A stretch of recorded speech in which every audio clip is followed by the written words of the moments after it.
Jam dinding digital di atas nakas menunjukkan pukul 4.30 pagi.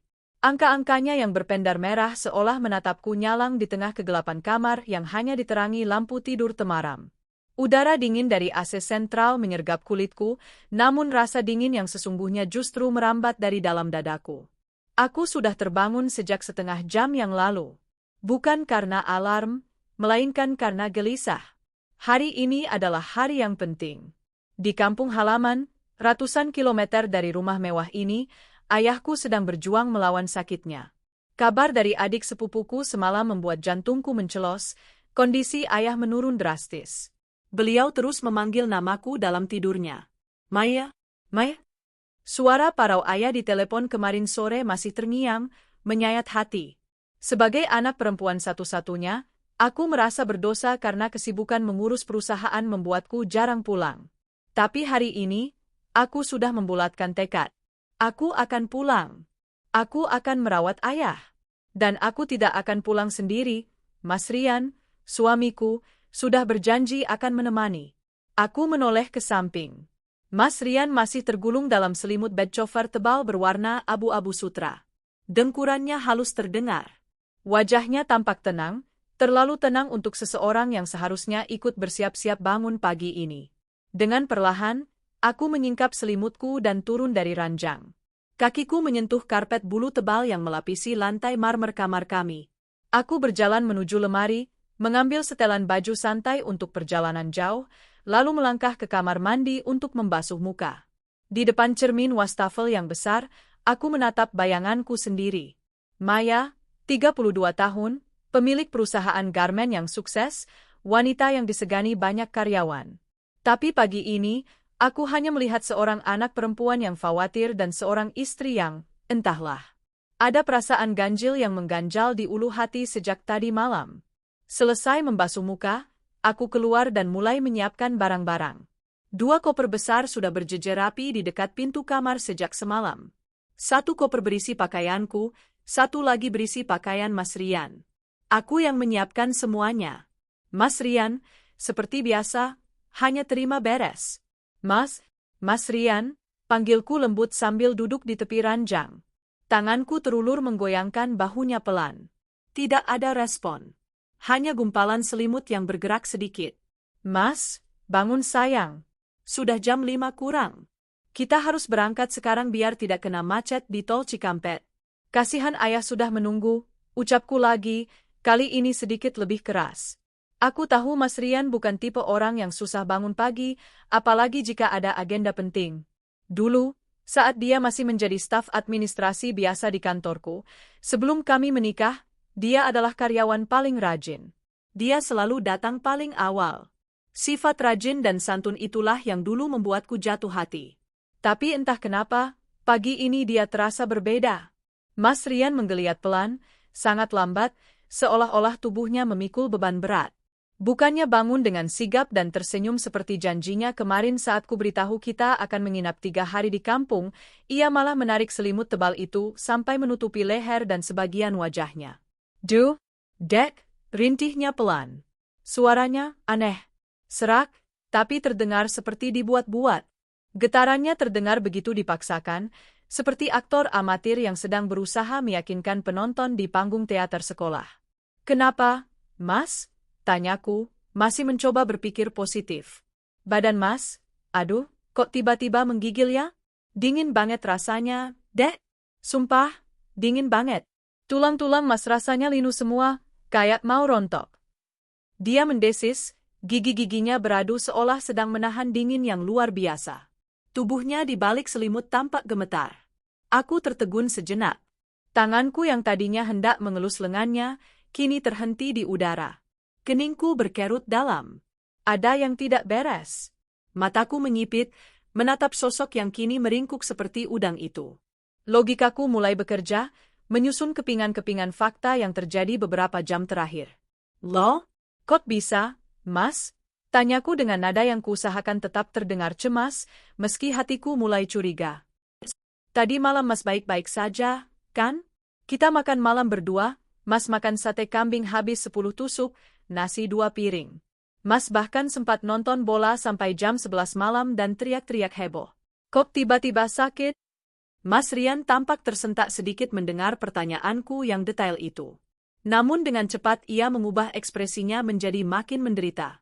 Ia mengeluarkan satu tangannya dari dalam selimut, tangan yang terlihat bugar dan tidak pucat sama sekali, lalu memegang keningnya dengan gaya dramatis. Itu Mas cuma berusaha menghibur diri, Dad. Sebenarnya dari semalam Mas udah ngerasa nggak enak badan, tapi Mas tahan karena nggak mau bikin kamu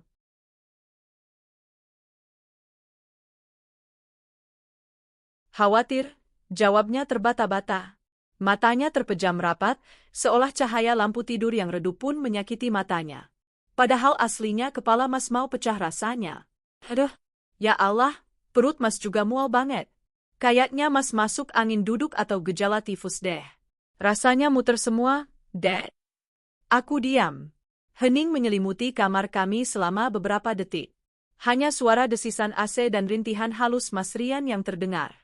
Aku berdiri perlahan, mundur selangkah menjauh dari ranjang. Mataku menatap tajam ke arah suami yang sudah kunikahi selama 5 tahun itu. Dia tidak melihat tatapanku karena sibuk memejamkan mata sambil mendesis kesakitan.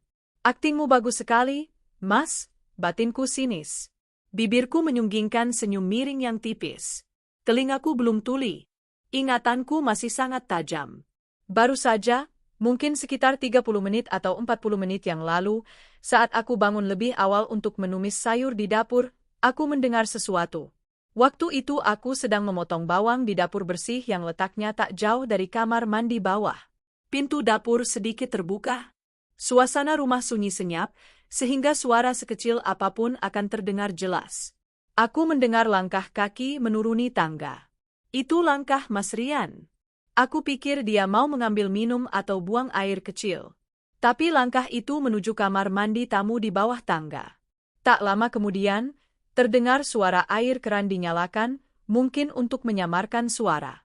Tapi Mas Rian lupa, akustik rumah ini membuat gema di kamar mandi terdengar sampai ke dapur jika pintunya tidak tertutup rapat. Dan aku mendengarnya. Sayang, nanti aku kabarin lagi ya. Aman kok, si bos bakal pergi. Suara itu suara Mas Rian. Nadanya bukan nada orang sakit. Itu nada ceria, menggoda, penuh gairah, dan licik. Ada tawa kecil renyah yang menyertai kalimat itu. Tawa yang sudah lama tidak ia berikan padaku. Tawa yang dulu ia gunakan untuk merayuku saat kami masih pacaran. Iya, tenang aja. Pokoknya begitu dia berangkat, rumah ini bebas. Kangen banget nih. Saat itu, pisau di tanganku terhenti di udara. Jantungku berdegup kencang. Si bos? Siapa yang dia maksud? Apakah aku? Sejak kapan suamiku memanggilku dengan sebutan sekasar itu di belakangku? Dan siapa, sayang, di ujung telepon itu? Awalnya aku mencoba menepis pikiran buruk itu. Mungkin dia telepon teman kantornya, bercanda soal pekerjaan, pikirku naif. Mungkin, sayang, itu cuma sapaan akrab ke teman laki-lakinya yang banci, atau apalah. Aku mencoba positive thinking. Aku kembali memasak, meyakinkan diri bahwa aku hanya salah dengar atau terlalu sensitif karena kurang tidur. Setelah itu aku tidak melihat Mas Rian keluar dari kamar mandi, mungkin dia kembali ke kamar atas saat aku sibuk menggoreng tempe. Tapi sekarang, melihatnya menggigil palsu di depanku, potongan teka-teki itu menyatu dengan sempurna. Sakit mendadak. Telepon sembunyi-sembunyi. Sebutan, si bos. Dan janji, rumah bebas. Darahku mendidih. Rasa kecewa merambat naik ke kerongkongan, terasa pahit. Jadi begini caramu, Mas? Di saat ayahku, mertuamu yang membiayai pernikahan mewah kita, sedang sekarat, kamu malah bermain drama murahan demi, apa? Berselingkuh? Aku menarik napas panjang, berusaha menahan amarah yang siap meledak. Tidak, aku tidak boleh meledak sekarang. Kalau aku mengamuk sekarang, dia akan menyangkal. Dia akan bilang aku gila, cemburuan, menuduh tanpa bukti. Dia akan playing victim, dan drama sakitnya akan semakin menjadi-jadi. Aku adalah pengusaha. Aku terbiasa menghadapi negosiasi alot dan pesaing licik. Menghadapi suami penipu seperti ini butuh strategi, bukan emosi sesaat. Jadi Mas nggak bisa ikut? Tanyaku datar. Suaraku kubuat setenang mungkin, seolah aku benar-benar percaya sandiwaranya. Mas Rian membuka sedikit matanya, mengintip dari celah kelopak. Maafin Mas ya, Dek, ucapnya dengan napas tersengal-sengal buatan yang makin dramatis. Dia bahkan memegangi perutnya seolah kram hebat. Mas pengen banget jenguk ayah. Mas sayang sama ayah. Sumpah, Dek. Tapi kalau Mas ikut dengan kondisi begini, perjalanan darat 6 jam, nanti malah nyusahin kamu di sana. Nanti kamu malah repot. Di sana kamu harus fokus urus ayah, masa harus ngurusin Mas juga yang lagi tumbang? Mas nggak tega, Dek. Mas nggak mau jadi beban. Luar biasa. Kalimatnya tersusun rapi. Alasan yang terdengar sangat bijaksana, penuh pengertian, dan suami able sekali. Dia memosisikan dirinya sebagai suami yang tidak mau merepotkan istri. Dulu, mungkin aku akan meleleh mendengar kalimat seperti ini. Aku akan merasa bersalah karena memaksanya. Aku akan segera lari ke dapur, membuatkannya bubur hangat, memijat kakinya, dan membatalkan kepergianku atau menundanya. Tapi sekarang, setiap kata yang keluar dari mulutnya terdengar seperti racun di telingaku. Apalagi setelah aku teringat desas-desus dari Sinta, teman arisanku, 2 minggu lalu. Mei, sorry nih ya kalau gue lancang. Tapi kayaknya gue liat Rian di Grand Velvet Karaoke deh minggu lalu. Dia ngerangkul cewek. Pemandu lagu di sana kayaknya. Mesra banget, Mei. Gue mau nyapa takut salah orang, tapi mobilnya plat nomornya sama kayak mobil lo. Waktu itu aku membela Mas Rian mati-matian di depan Sinta. Ah salah lihat kali lo, Sin. Rian itu alim. Sholatnya rajin, di kantor juga dia sopan banget. Lagian dia mana ada duit buat ke tempat gituan kalau nggak minta gue? Gajinya kan semua masuk rekening bersama yang gue pegang. Ternyata aku salah. Aku terlalu percaya diri. Aku lupa bahwa aku memberinya kartu kredit tambahan unlimited untuk kebutuhan operasional rumah tangga. Betapa bodohnya aku. Rupanya, operasional, itu termasuk membiayai wanita lain dan karaokean. Aku menatap wajah Mas Rian yang masih pura-pura meringis. Hatiku yang dulu penuh cinta kini perlahan membatu. Rasa jijik mulai merayap menggantikan rasa sayang. Ya sudah kalau begitu, putusku cepat dan tegas. Aku tidak mau membuang waktu 1 detik pun lagi untuk melihat wajah munafiknya. Mas Rian tampak sedikit terkejut dengan keputusanku yang begitu cepat. Mungkin dia mengharapkan aku akan membujuknya, atau setidaknya menunjukkan simpati berlebih. Mas istirahat saja di rumah, lanjutku sambil berjalan menuju meja rias, mengambil jam tangan dan memakainya. Obat pusing dan tolak angin ada di laci nakas. Kalau lapar, ada bubur instan di lemari dapur. Aku berangkat sendiri. Mas Rian membuka matanya lebih lebar. Ada kilatan lega yang begitu jelas terpancar di sana, meski ia berusaha menutupinya dengan wajah memelas. Sudut bibirnya berkedut, menahan senyum kemenangan. Kamu beneran berani berangkat sendiri, Dek? Nyetir sendiri? Tanyanya, pura-pura khawatir. Beranilah. Aku kan biasa mandiri. Lagian ada Pak Ujang nanti yang bantu angkat koper, jawabku ketus. Kamu fokus saja sembuhin sakit, tifus, kamu itu. Awas jangan sampai tambah parah. Iya, Dek. Makasih ya pengertiannya. Kamu hati-hati ya di jalan. Salam hormat dan sayang Mas buat ayah. Bilang Mas minta maaf belum bisa datang, doakan Mas cepat sembuh biar bisa nyusul. Cih, minta didoakan ayah? Dasar manusia tak punya hati, umpatku dalam hati. Iya, jaga rumah baik-baik, jawabku penuh penekanan.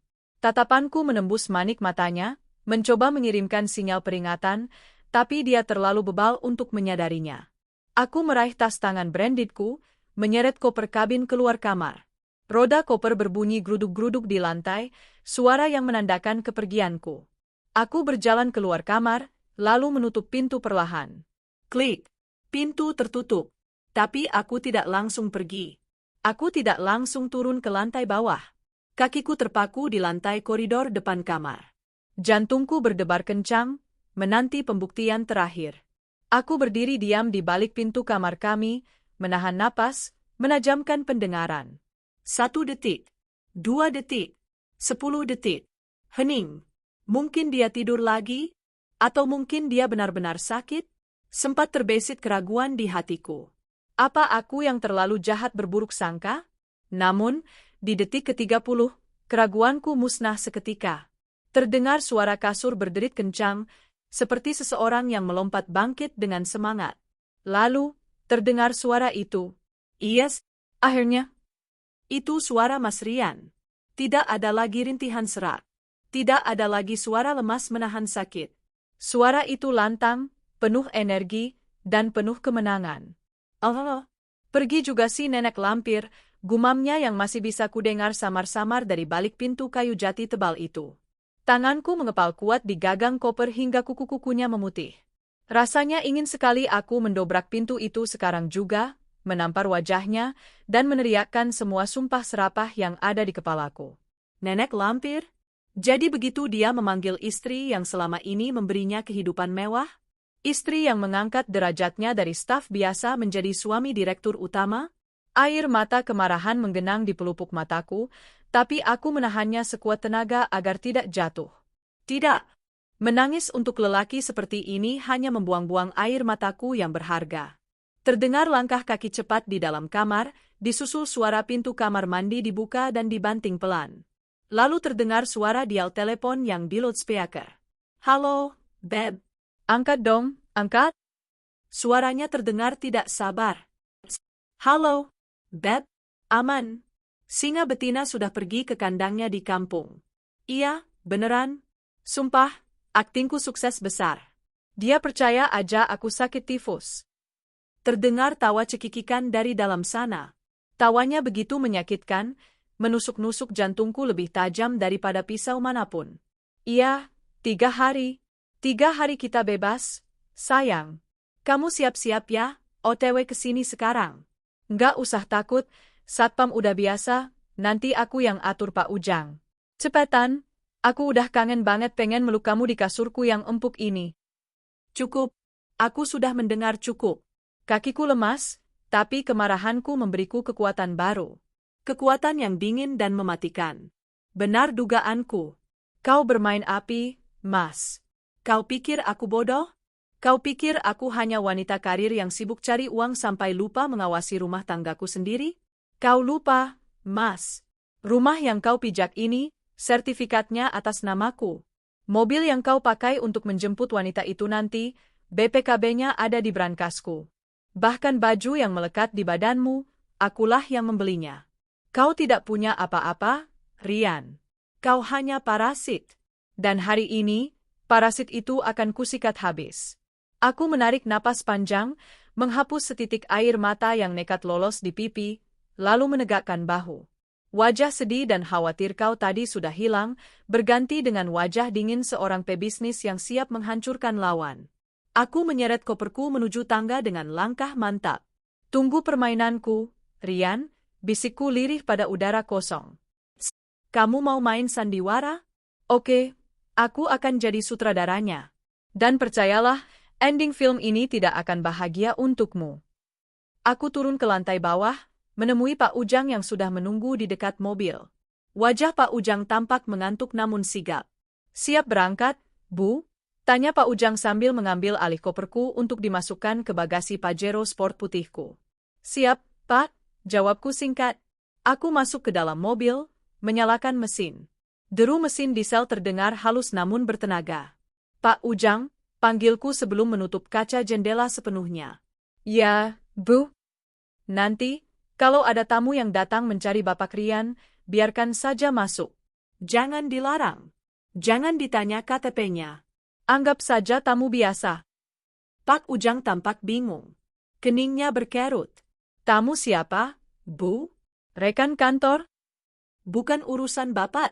Pokoknya, biarkan masuk. Aku menatap Pak Ujang tajam. Bapak catat plat nomor kendaraannya diam-diam.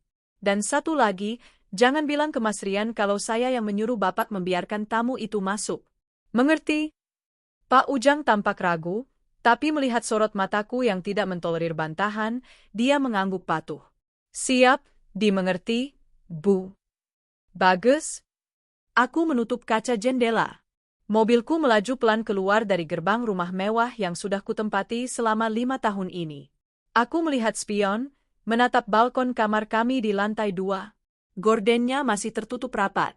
Di sana, suamiku sedang merayakan kemerdekaan, semuanya, tanpa tahu bahwa badai besar sedang bergerak ke arahnya.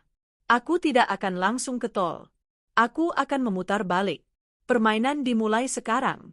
Mobil Pajero Sport putihku melaju pelan meninggalkan kompleks perumahan elit tempat kami tinggal. Namun, tujuanku bukanlah gerbang tol arah Cikampek seperti yang kukatakan pada Mas Rian.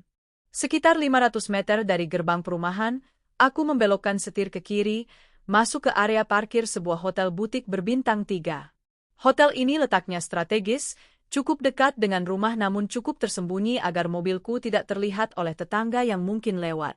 Aku memarkirkan mobil di sudut yang paling gelap di basement, lalu mematikan mesin. Hening seketika menyergap. Hanya suara detak jantungku yang terdengar berpacu, berlomba dengan gemuruh amarah di dada. Aku tidak check-in kamar. Aku tidak butuh kasur empuk. Aku hanya butuh tempat tenang untuk menjadi penonton barisan depan dari pertunjukan kehancuran rumah tanggaku sendiri. Aku mengeluarkan laptop kerjaku dari tas, menyalakannya dengan tangan yang sedikit gemetar. Bukan gemetar karena takut, tapi karena adrenalin yang memuncak. Aku menghubungkan laptop ke modem portabelku yang memiliki koneksi internet super cepat. Jari-jariku menari di atas keyboard, mengetikkan alamat IP khusus dan kata sandi yang rumit. Akses diterima. Layar laptop berkedip sejenak, lalu menampilkan kotak-kotak visual real-time dari 6 kamera tersembunyi yang kupasang sebulan lalu. Ruang tamu. Ruang keluarga. Dapur bersih. Teras belakang. Garasi dalam. Dan yang paling krusial, kamar tidur utama. Mari kita lihat, seberapa parah sakit tifusmu, Mas, desisku pada layar. Di layar yang menampilkan visual kamar tidur utama, aku melihat Mas Rian sedang berdiri di depan cermin besar lemari pakaianku. Dia tidak lagi meringkuk di kasur. Selimut tebal yang tadi dipakainya untuk bersandiwara sudah terlempar asal-asalan ke lantai. Dia sedang berjoget? Ya Tuhan! Suamiku, pria yang tadi merintih seolah nyawanya tinggal separuh, kini sedang berjoget kecil sambil menyisir rambutnya. Dia bersiul-siul, meski suaranya tak terdengar, aku bisa melihat dari gerak bibirnya yang monyong-monyong ceria. Dia mengenakan kaos polo Fred Perry biru navy yang baru kubelikan minggu lalu seharga 1,5 juta. Dia mematut diri, memutar tubuh ke kanan dan ke kiri, memastikan penampilannya sempurna. Wajahnya berseri-seri, matanya berbinar licik. Sakit tifus apanya? Gumamku geram. Tanganku meremas pinggiran setir mobil. Dia lalu meraih ponselnya, mengetik sesuatu dengan cepat, lalu menempelkannya ke telinga.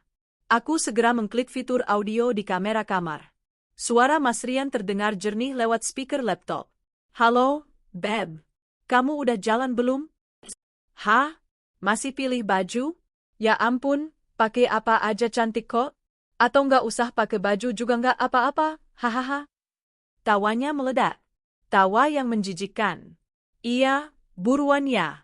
Ini aku lagi panasin sisa sate kambing semalam biar staminanya makin jos. Si bos galak udah pergi kok, aman terkendali. Dia percaya banget aku sakit parah. Dasar perempuan gila kerja, dia nggak peka sama sekali. Bos galak? Gila kerja? Air mataku menetes satu, jatuh membasahi celana jeansku. Selama 5 tahun ini, aku bekerja keras banting tulang, menahan kantuk, menembus macet, menghadapi klien rewel, demi siapa? Demi membangun masa depan kami. Agar dia bisa hidup nyaman, agar dia bisa menyetir mobil bagus, agar dia tidak dipandang sebelah mata oleh keluarga besarnya yang rata-rata sukses. Dan ini balasannya? Dia menyebutku, gila kerja, dan tidak peka pada wanita simpanannya. Mas Rian berjalan keluar kamar. Aku memindahkan pandanganku ke kamera ruang keluarga. Dia berjalan menuju dapur bersih, membuka kulkas 2 pintu milikku, dan mengambil sebotol jus jeruk impor. Dia menenggaknya langsung dari botol tanpa gelas, kebiasaan jorok yang selalu kularang, tapi kini dia melakukannya dengan wajah penuh kemenangan, seolah merayakan kebebasannya dari aturan-aturanku. Waktu berlalu lambat. Pukul 7.15 pagi. Sebuah notifikasi gerakan muncul dari kamera teras depan. Sebuah taksi online berwarna hitam berhenti tepat di depan pagar rumahku. Jantungku berhenti berdetak sesaat. Pintu taksi terbuka. Turunlah seorang wanita. Aku menyipitkan mata, mengamati sosok itu lekat-lekat. Dia masih muda, mungkin sekitar awal 20-an. Rambutnya dicat pirang highlight yang agak kasar. Dia mengenakan dress ketat selutut berwarna merah menyala yang memamerkan lekuk tubuhnya, dengan belahan dada yang cukup rendah untuk ukuran bertamu di pagi hari. Wajahnya dipoles makeup tebal, kontras dengan sinar matahari pagi. Itukah selera Mas Rian? Jujur, ada sedikit rasa tersinggung di hatiku. Bukan cemburu, tapi tersinggung. Aku selalu menjaga penampilanku. Meski sibuk, aku rutin perawatan, memakai pakaian elegan dan berkelas. Tapi dia menukarku dengan wanita yang terlihat seperti ondel-ondel pasar malam ini. Mas Rian berlari, benar-benar berlari, dari dalam rumah menuju pintu utama. Dia membuka pintu lebar-lebar. Sayangku, seru Mas Rian. Suaranya terdengar jelas di audio kamera ruang tamu. Wanita itu memekik manja. Mas Rian? Mereka berpelukan di ambang pintu. Mas Rian mengangkat tubuh wanita itu sedikit, memutarnya. Wanita itu tertawa cekikikan, tawa yang dibuat-buat dan melengking. Gila, Mas. Rumah kamu gede banget. Seru wanita itu sambil mengedarkan pandangan ke sekeliling ruang tamuku. Matanya berbinar, tapi bukan binar kekaguman tulus, melainkan binar keserakahan. Seperti maling yang melihat gudang emas tak bertuan. Iyalah, Beb. Ini istana kita selama 3 hari ke depan, jawab Mas Rian bangga. Dia merangkul pinggang wanita itu, membawanya masuk. Anggap aja rumah sendiri. Mau ngapain aja bebas. Wanita itu berjalan masuk dengan sepatu hak tingginya yang kotor, menginjak karpet Turki krem yang baru saja di laundry kemarin. Aku mengernyit jijik. Istrimu beneran gak bakal balik mendadak kan, Mas? Entar kayak di sinetron-sinetron lagi, tiba-tiba dia nongol bawa golok, tanya wanita itu sambil duduk di sofa kulit Italiaku. Dia menyilangkan kakinya, meletakkan tas palsunya di atas meja kaca. Nggak bakalan, Beb, jawab Rian yakin sambil duduk di sebelahnya, lalu mulai mencium leher wanita itu. Dia itu tipe anak berbakti yang naif. Kalau bapaknya sakit, dia pasti bakal nungguin di sana sampai sembuh. Dia nggak bakal kepikiran buat ngecek suaminya. Dia terlalu sibuk sama kerajaannya, dia pikir uang bisa beli kesetiaan. Ih, jahat banget sih mulutnya, wanita itu terkikik sambil memukul manja dada Rian. Tapi aku suka. Berarti kartu kreditnya aman dong. Aman. Kemarin baru dibayar lunas tagihannya. Nanti siang kita belanja ya? Kamu mau tas apa? Sepatu apa? Bilang aja. Aku menutup mulut dengan tangan, menahan teriakan. Darahku mendidih sampai ke ubun-ubun. Uangku, kerja kerasku, keringatku. Dia mau menghamburkan uang hasil jerih payahku untuk membelikan barang mewah bagi wanita murahan itu. Sementara bulan lalu, saat aku ingin menyumbang untuk renovasi masjid di kampung, dia sempat protes katanya, pengeluaran kita lagi banyak. Dasar iblis berwajah malaikat. Aku melihat jam di sudut layar laptop. Pukul 7.45. Masih terlalu pagi untuk menggerebek. Aku ingin bukti yang lebih kuat. Aku ingin mereka merasa benar-benar aman dulu. Aku ingin mereka sampai di puncak kesenangan, agar saat kujatuhkan nanti, sakitnya akan terasa berkali-kali lipat. Di layar, Mas Rian bangkit berdiri. Kamu mau minum apa? Jus? Atau mau yang agak keras? Di lemari pajangan si bos ada koleksi wine mahal tuh, hadiah dari kliennya. Kita buka aja satu. Boleh tuh, Mas. Yang paling mahal ya? Mas Rian berjalan menuju lemari kaca tempat aku menyimpan koleksi minuman, yang sebenarnya hanya pajangan karena aku jarang minum. Dia mengambil sebotol wine yang harganya jutaan, membukanya dengan paksa karena dia tidak tahu cara memakai pembuka botol yang benar, lalu menuangkannya ke 2 gelas kristal kesayanganku. Mereka bersulang. Cheers untuk kebebasan, seru Rian. Aku menarik napas panjang, mencoba menenangkan detak jantung yang makin kacau. Tanganku merogoh ponsel di tas. Aku mencari kontak di daftar teleponku. Ada 2 nama yang harus kuhubungi. Pertama, Pak Herman, kepala security pabrik garmenku. Orang yang setia, berbadan besar, mantan atlet judo. Kedua, Pak RT lingkungan rumahku, Pak Sodikin. Beliau orang yang sangat religius dan paling anti dengan maksiat. Aku menekan tombol panggil ke nomor Pak Herman dulu. Halo, selamat pagi, Bu Maya. Tumben pagi-pagi telepon, ada perintah? Suara bariton Pak Herman terdengar sigap. Pak Herman, Bapak posisi di mana? Saya sedang di pos pabrik, Bu. Baru aplusan. Bawa 2 anak buah Bapak yang badannya paling besar dan mukanya paling sangar. Ke rumah saya sekarang. Jangan pakai seragam, pakai baju bebas saja tapi rapi. Naik mobil operasional kantor yang kaca gelap. Hening sejenak. Pak Herman mungkin bingung, tapi dia profesional. Siap, Bu. Ada masalah apa, Bu? Perlu saya bawa alat? Tidak perlu alat. Cukup bawa tenaga dan wajah garang. Ada tikus besar masuk rumah saya saat saya pergi. Saya butuh bantuan Bapak untuk menyeretnya keluar nanti. Siap laksanakan, Bu. Saya meluncur sekarang. Estimasi 30 menit. Sambungan terputus. Aku beralih ke nomor Pak RT. Aku harus mengatur nada suaraku. Aku harus terdengar panik, sedih, dan teraniaya. Assalamualaikum, Pak RT. Suaraku bergetar, ku buat-buat sedikit isakan di ujungnya.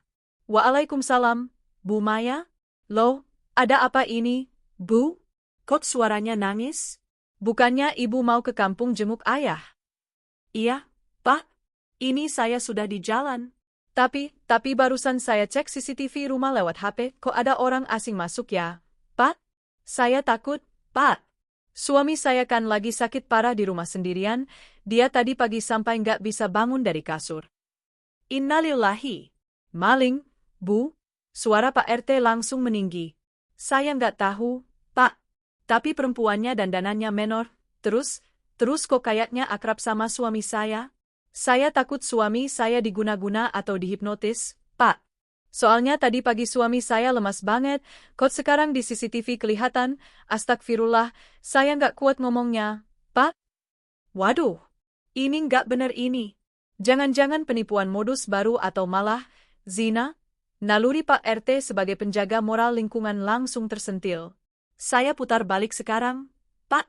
Tolong Bapak kumpulkan beberapa warga atau hansip, tunggu saya di pos depannya, Pak. Jangan digerebek dulu sebelum saya datang, saya mau lihat dengan mata kepala saya sendiri. Saya butuh saksi, Pak. Siap, Bu Maya. Tenang saja. Saya akan panggil Pak RW dan beberapa bapak-bapak yang lagi ngopi. Kita tunggu Ibu di pos. Kurang ajar betul kalau ada yang berani kotor-kotorin kampung kita. Aku menutup telepon. Senyum dingin tersungging di bibirku. Jebakan sudah terpasang.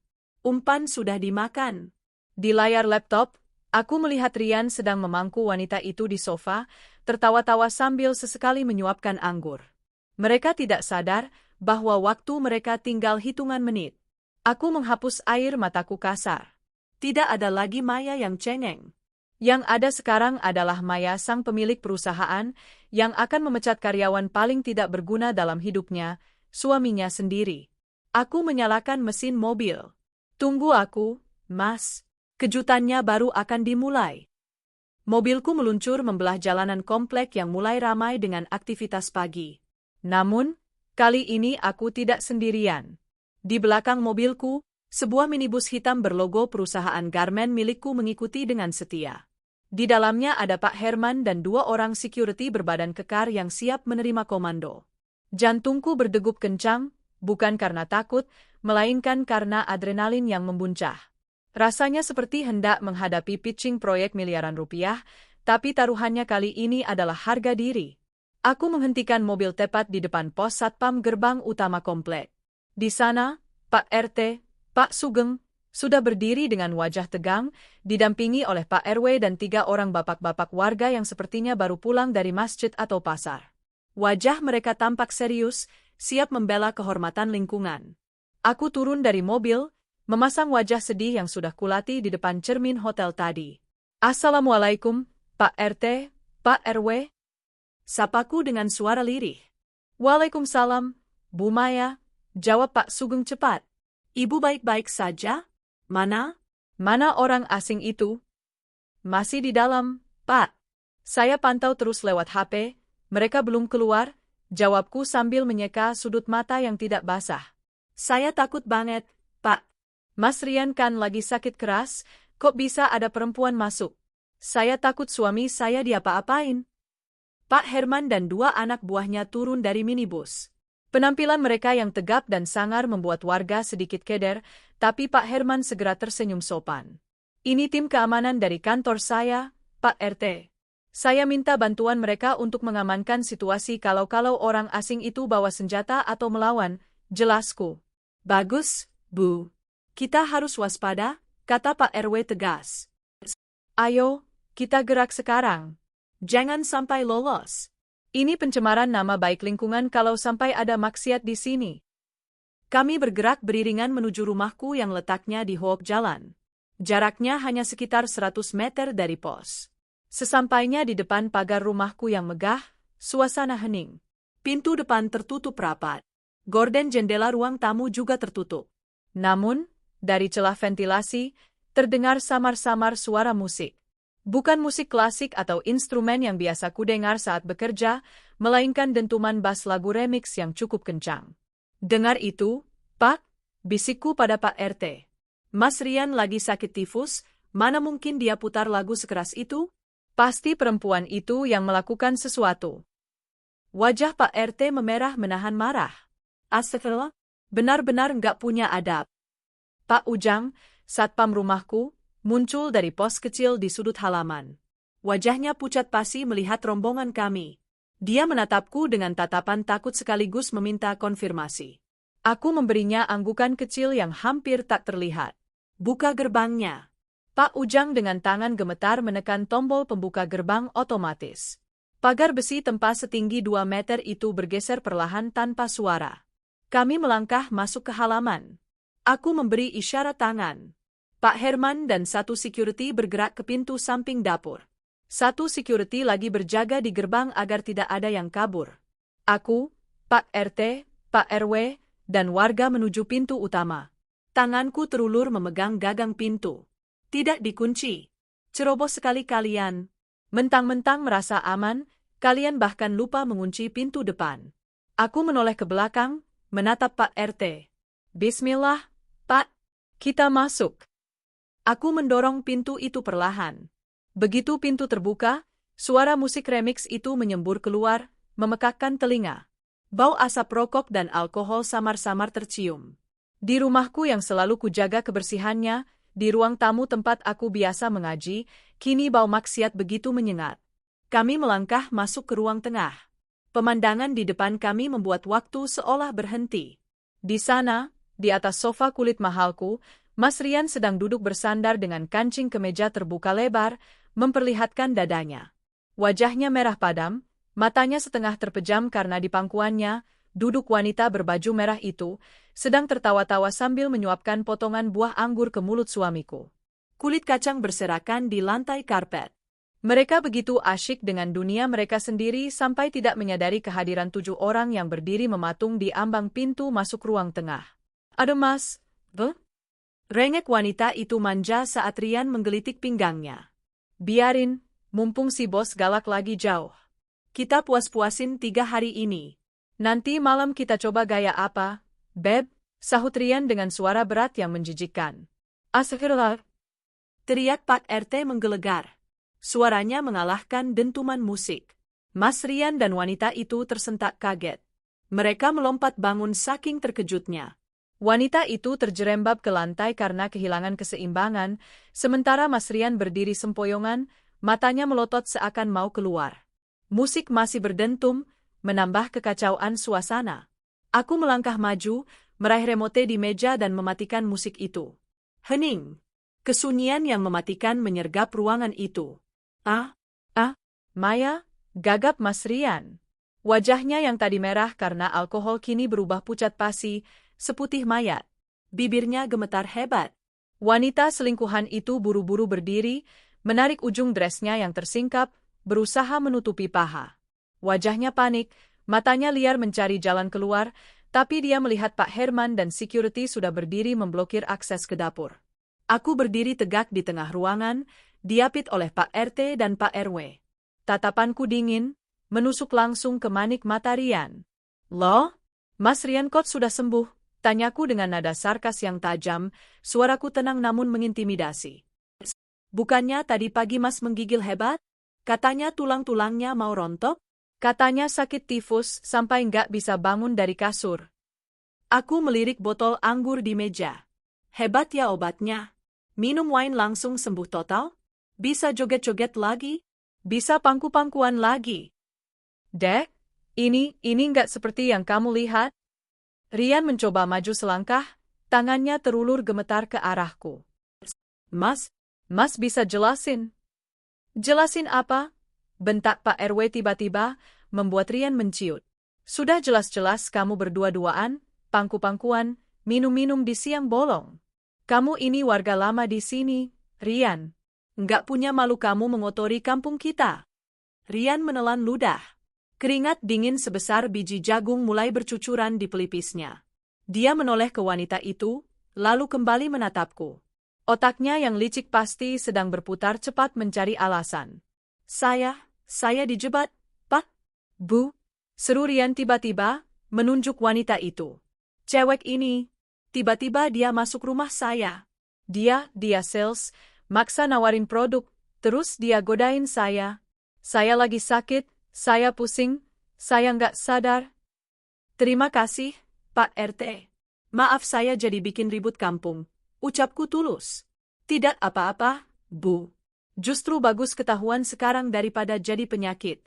Nanti kami akan bawa mereka ke kantor polisi untuk laporan perzinahan kalau Ibu mau lanjut proses hukum." "Tentu, Pak. Saya akan proses sampai tuntas. Saya mau mereka membusuk di penjara atau setidaknya menderita seumur hidup." Aku menatap punggung Rian yang semakin menjauh diseret warga menuju balai warga. "Selamat tinggal, Mas Rian. Selamat datang di kehidupan nyatamu yang menyedihkan." Matahari sudah meninggi, sinarnya yang terik seolah ikut membakar sisa-sisa harga diri Mas Rian yang kini sedang disidang di balai warga. Aku tidak langsung mengikuti arak-arakan warga tadi. Aku butuh waktu sejenak untuk menetralkan napas di rumahku yang baru saja dinodai. Aku berdiri di tengah ruang tamu yang kini hening. Mataku tertuju pada sofa kulit Italia berwarna krim tempat mereka tadi bermesraan.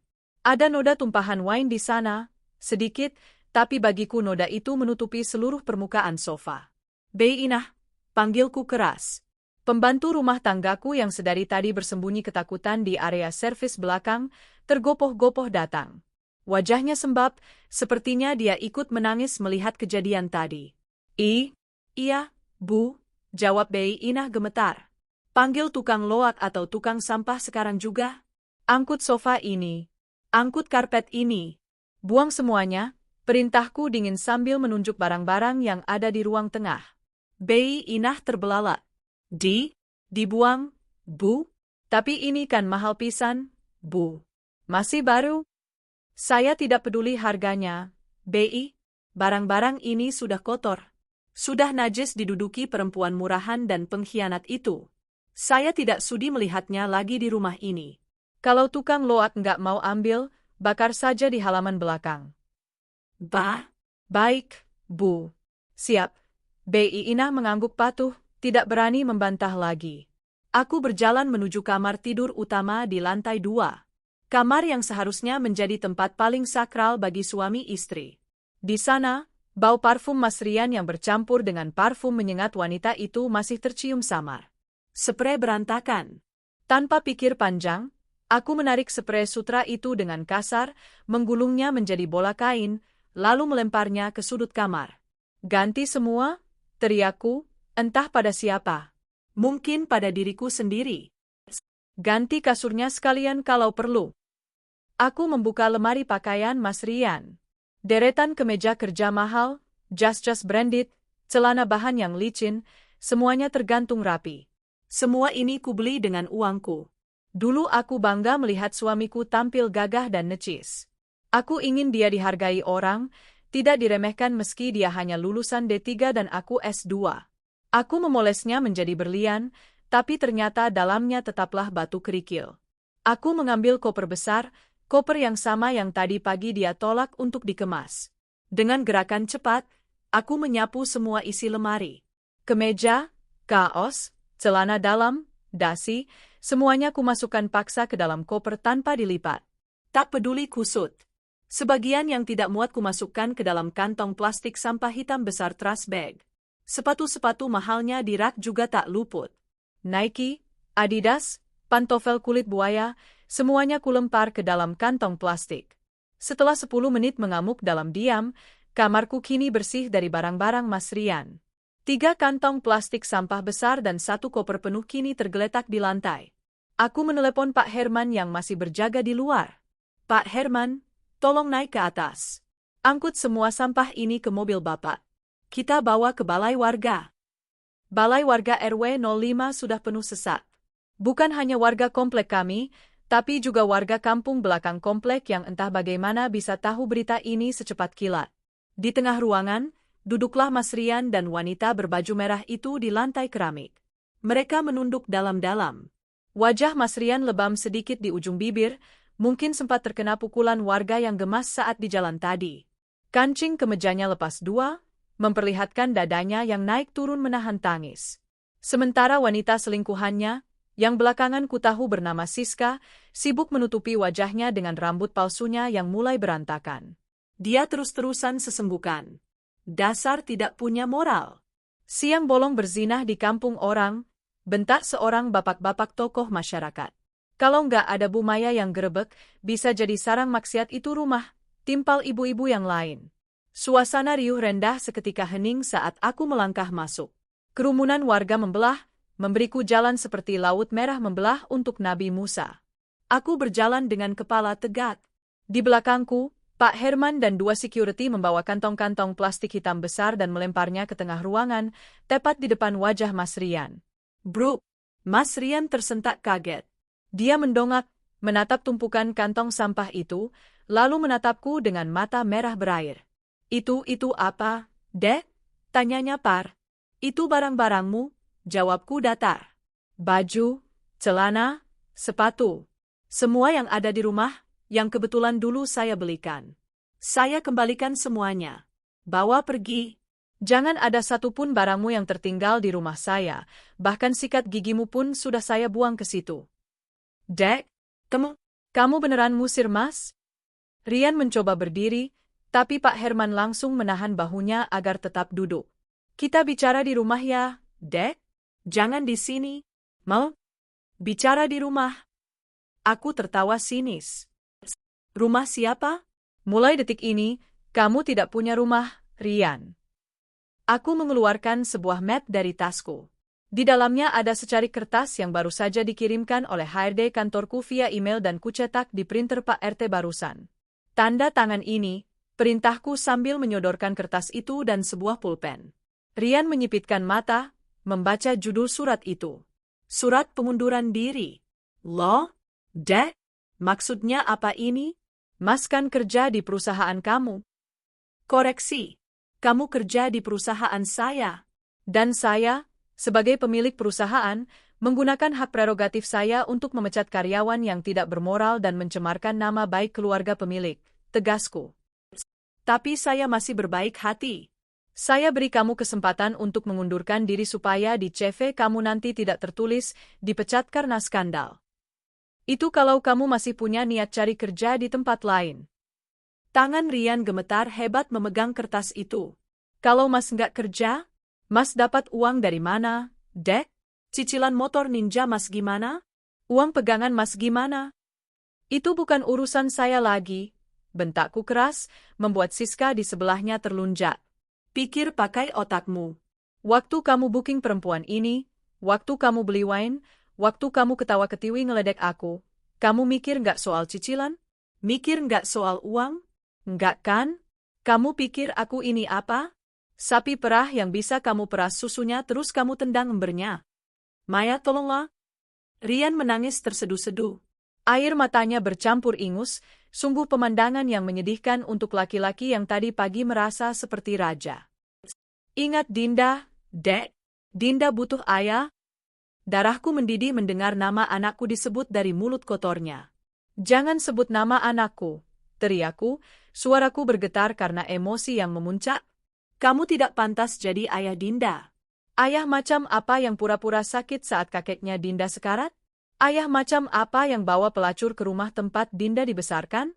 Dinda akan jauh lebih bahagia tanpa contoh buruk sepertimu. Tanda tangan. Atau saya pastikan kamu masuk penjara hari ini juga atas tuduhan perzinahan dan penipuan. Ancamku. Dengan tangan gemetar dan air mata bercucuran, Rian akhirnya menandatangani surat itu. Bagus, aku menarik kertas itu, lalu menoleh ke arah Siska. Wanita itu menciut di bawah tatapanku. Kamu, Mbak Siska, sapaku dengan nada yang dibuat ramah tapi mematikan. Selamat ya, kamu menang. Kamu berhasil merebut Rian dari saya. Siska mendongak bingung. Mulai hari ini, Rian adalah milikmu seutuhnya. Silakan dibawa pulang. Aku memberi jeda dramatis, menatap seluruh warga agar mereka mendengar. Perlu kamu tahu, Rian ini sekarang pengangguran. Dia tidak punya rumah, tidak punya mobil, tidak punya gaji, dan saldo di rekening pribadinya nol karena semua akses keuangannya sudah saya blokir 5 menit yang lalu. Wajah Siska berubah drastis. Dari takut menjadi kaget, lalu menjadi jijik. Di kantong plastik itu isinya cuma baju bekas, lanjutku. Jadi, kalau kamu mau sama dia, kamu harus siap menanggung biaya hidupnya. Siap kasih dia makan, siap bayarin rokoknya, siap bayarin kontrakan buat dia. Siska langsung menepis tangan Rian yang mencoba memegang lengannya. Apaan sih pegang-pegang? Seru Siska kasar, suaranya cempreng. Beb, kok gitu? Kita kan saling sayang. Rian menatapnya bingung. Sayang matamu peyang, maki Siska. Dia berdiri, tidak peduli lagi dengan rasa malunya. Gue mau sama lo karena gue pikir lo bos batubara. Gue pikir lo tajir. Kalau tahu lo cuma benalu numpang hidup sama bini, ogah gue. Mending gue cari om-om lain. Siska, kamu... Lo yang tega. Lo nipu gue. Siska meludah ke arah Rian, lalu menoleh ke arahku. Bu, saya minta maaf. Saya korban penipuan dia juga. Saya boleh pergi, Bu? Saya nggak mau urusan sama kere kayak dia. Aku tersenyum tipis. Lihatlah, betapa rapuhnya cinta yang dibangun di atas nafsu dan materi. Silakan pergi. Bawa sampahmu ini sekalian kalau mau, ujarku. Najah. Siska langsung melenggang pergi membelah kerumunan warga, diiringi sorakan, dari ibu-ibu. Dia bahkan tidak menoleh lagi ke arah Rian. Kini, Rian benar-benar sendiri. Dia duduk bersimpuh di tengah tumpukan kantong plastik sampah. Tidak ada istri, tidak ada selingkuhan, tidak ada pekerjaan, tidak ada harta. Pak RT berdehem. Jadi gimana ini, Bu Maya? Mau dilanjut ke polisi? Aku menatap Rian yang kini tampak seperti onggokan daging tak bernyawa. Tatapannya kosong. Tidak usah, Pak, jawabku pelan. Penjara terlalu enak buat dia. Di penjara dia masih dikasih makan gratis oleh negara. Masih punya atap. Aku mendekati Rian, membungkuk sedikit agar wajah kami sejajar. Hukumanmu adalah hidup, Rian, bisikku tajam. Rasakan bagaimana hidup di dunia nyata tanpa tameng uangku. Rasakan lapar. Rasakan panas. Rasakan dihina orang. Itu hukumanmu. Aku berdiri tegak, lalu berbalik badan. Ayo, Pak Herman, kita pulang. Saya harus segera ke kampung, ayah saya menunggu. Tunggu, Dek. Maya. Rian berteriak, mencoba mengejar saat aku berjalan keluar. Saya mau pulang kemana? Orang tua saya di Sumatera, saya nggak punya ongkos. Aku berhenti sejenak tanpa menoleh. Jalan kaki. Atau mengemis. Terserah kamu. Kamu kan laki-laki, punya tangan, punya kaki. Gunakan. Aku masuk ke dalam mobil. Pak Ujang menutup pintu. Saat mobilku bergerak perlahan meninggalkan area balai warga, aku melihat dari kaca spion. Rian masih berdiri di sana, memeluk satu kantong plastik hitam besar, menangis meraung-raung di tengah jalanan aspal yang panas. Warga mulai membubarkan diri, tidak ada satupun yang mau menolongnya. Air mataku sudah kering. Yang tersisa di dadaku kini hanya kelegaan yang luar biasa lapang. Aku mengambil ponselku, mendial nomor ibu di kampung. Halo, Bu. Assalamualaikum. Waalaikumsalam, Enduk. Kamu jadi pulang? Ayah nanyain terus ini. Suara ibu terdengar cemas. Jadi, Bu, Maya sedang di jalan. Sebentar lagi masuk tol. Maya pulang sendiri ya, Bu. Loh? Nak Rian gak ikut? Katanya mau ikut. Mas Rian tidak bisa ikut, Bu. Jawabku tenang. Dia sudah Maya, istirahatkan selamanya dari kehidupan kita. Nanti Maya cerita di rumah. Bilang ayah, Maya pulang untuk merawat ayah. Hanya Maya dan Dinda. Kita akan baik-baik saja. Aku mematikan telepon.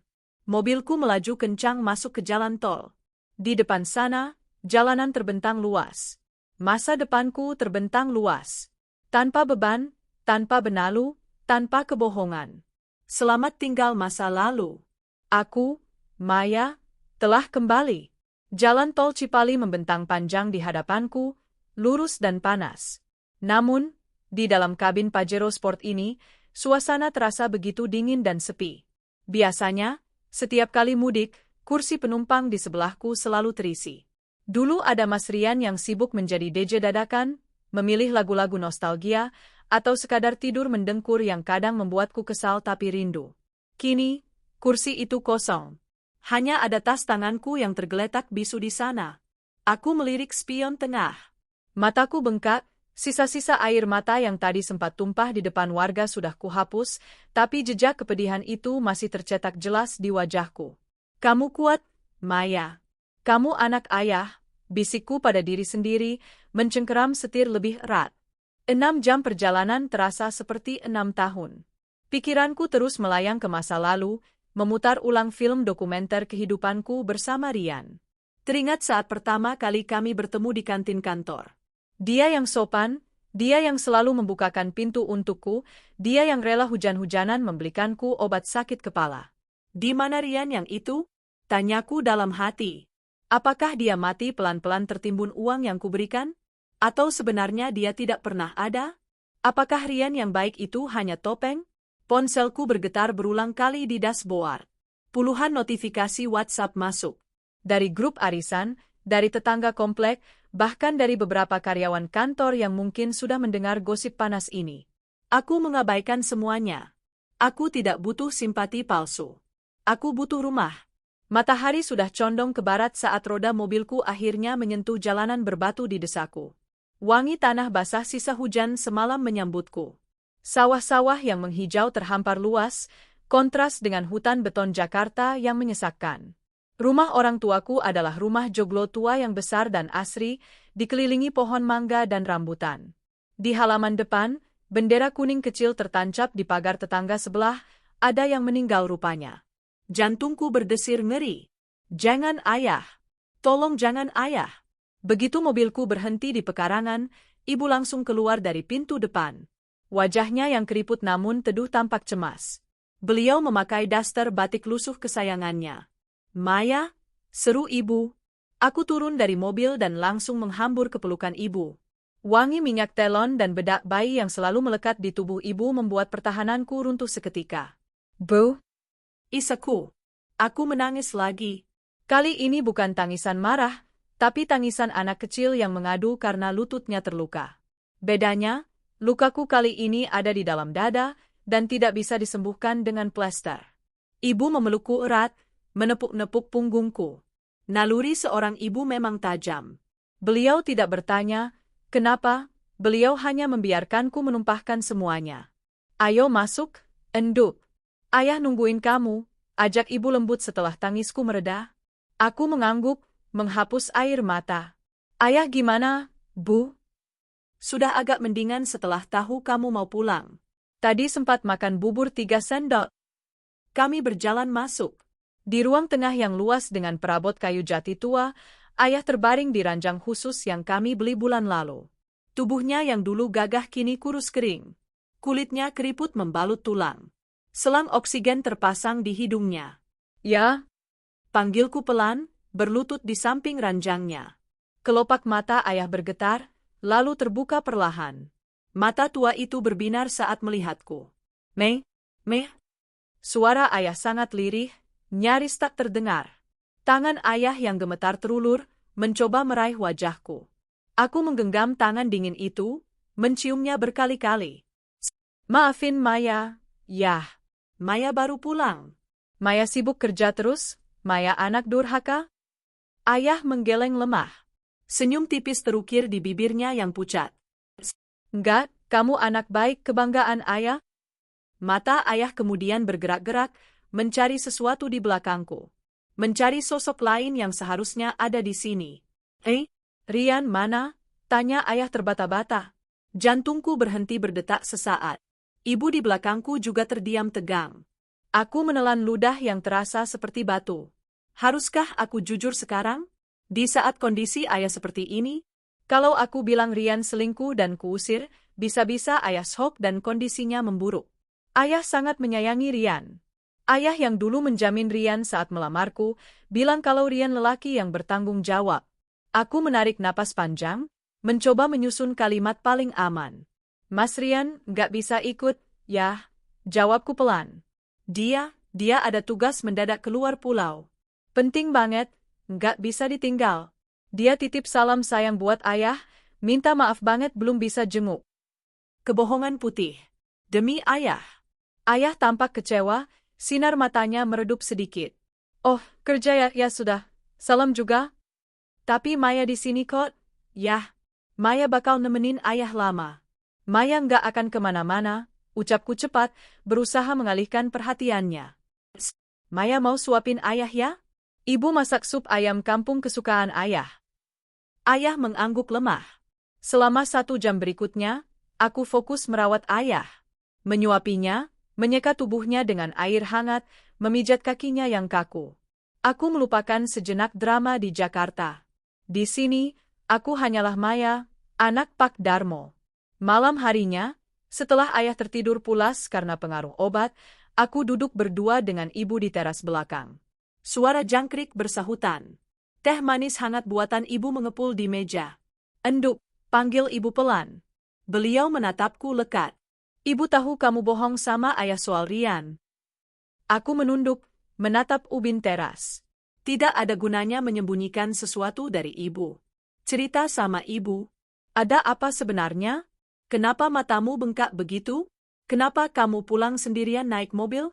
Biasanya Rian yang nyetir. Aku menghela napas panjang, lalu mulai bercerita. Dari awal kecurigaanku, sandiwara sakit tifus Rian, jebakan CCTV, hingga penggerebekan tadi pagi. Aku menceritakan semuanya tanpa ada yang ditutupi. Tentang wanita berbaju merah itu, tentang Rian yang menyebutku, nenek lampir, tentang tawa mereka di atas sofaku. Astagfirullahaladzim. Ibu menutup mulutnya, air mata meleleh di pipi tuanya. Kurang ajar betul bocah itu. Maya sudah usir dia, Bu. Maya pecat dia dari kantor. Maya sita semua fasilitasnya. Sekarang dia nggak punya apa-apa, kataku datar. Ibu bangkit dari kursi, memelukku erat. Kamu benar, Endut. Kamu benar. Laki-laki seperti itu tidak pantas dipertahankan. Ibu dukung kamu. Jangan takut jadi janda. Janda terhormat lebih baik daripada istri yang diinjak-injak harga dirinya. Tapi Maya takut ayah tahu, Bu. Biar ibu yang atur soal ayah. Nanti kalau ayah sudah sehat, baru kita pelan-pelan kasih tahu. Sekarang, kamu istirahat. Kamu pasti capek sekali, lahir batin.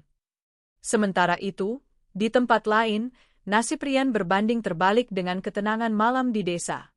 POV orang ketiga, Rian. Rian berjalan terseok-seok menyusuri trotoar jalan raya yang berdebu. Kakinya lecet dan melepuh. Dia tidak memakai alas kaki karena sandalnya tadi putus saat diseret warga, dan dia terlalu malu untuk memungutnya kembali. Dia hanya membawa 1 kantong plastik hitam besar berisi baju-baju kusut. Dompetnya kosong, disita Maya. Ponselnya, iPhone 14 Pro Max yang biasa dia banggakan, juga sudah berpindah tangan. Perutnya perih melilit. Dia belum makan sejak pagi. Tadi pagi dia berencana makan steak mahal bersama Siska, tapi yang dia dapatkan hanyalah makan debu jalanan. Sialan!